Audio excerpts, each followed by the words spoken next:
दर्शक बंधु कृषकों आनिले सरकार बहुत बड़ खुशी खबर। दर्शक बंधु चाषी बड़ उपहार देवे सरकार तेबे नुआ स्कीम रे मिलिबो अनेक लाभ। दर्शक बंधु मोदी सरकार पुणी थे चाषी एक बड़ उपहार देइछंती। गतकाली कैबिनेट बैठक रे चाषी सरकार बड़ रिलीफ घोषणा करिछंती। दर्शक बंधु कृषक मानक पई प्रधानमंत्री आशा योजना जारी रखिबा एवं यार परिसर को वृद्धि करने को मोदी कैबिनेट मंजूर करिछि। दर्शक बंधु तेबे कृषक मानक पई प्रधानमंत्री आशा योजना जारी रखिबा एवं यार परिसर को वृद्धि करने को मंजूर देइछि मोदी कैबिनेट। एही कैबिनेट बैठक रे निया जायतिबा निष्पत्ति संपर्क में सूचना प्रदान करी केंद्र मंत्री अश्विनी वैष्णव कहिसंती जे 35,000 कोटी टंका व्यय अटकल सह प्रधानमंत्री आशा अन्नदाता आय संरक्षण अभियान को मंजूर करिसंती।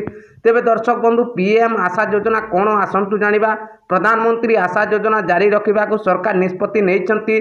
चाषी को उन्नत मूल्य जोगाइबा एवं ग्राहकों को अत्यावश्यक द्रव्यर मूल्य अस्थिरता को नियंत्रण करने लक्ष्य सरकार यही स्कीम तैयारी करिसंती। दर्शक बंधु आपण को कही रखुचु जे यही योजना अधीन रे फसलर मूल्य एमएसपी तले थिबा बेले सरकार क्रय करती। यही योजना अधीन रे सरकार डाली एवं तैलबीज फसल क्रय करती जितेबेले सेमानकर मूल्य एमएसपी तले थाए। तेबे दर्शक बंधु कृषक माने उपकृत हेबे 35,000 कोटी टंका खर्च करिवे सरकार। प्रधानमंत्री नरेंद्र मोदी अध्यक्षतार अनुष्ठित केंद्र कैबिनेट बैठक में कृषक मानक दरमा प्रदान तथा ग्राहकों अत्यावश्यक द्रव्यर मूल्यर परिवर्तन को नियंत्रण करने प्रधानमंत्री अन्नदाता आय संरक्षण अभियान पीएम आशा योजना जारी रखा निष्पत्ति नहीं।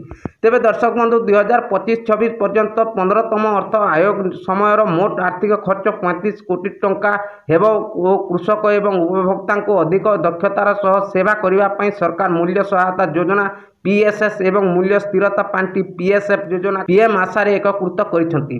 दर्शक बंधु पीएम आशार समन्वित योजना कार्यकारी करिबारे अधिक फलप्रदता आनिब बोली सरकार कहिसंती। यह केवल कृषक मानकु सेमानक उत्पाद पई दरमा प्रदान करिबारे सहायता करिवो नाही बरं सुलभ मूल्य रे ग्राहकों को अत्यावश्यक द्रव्यर उपलब्धता सुनिश्चित करी मूल्यर परिवर्तन को मध्य रोकिबो बोली कहिसंती।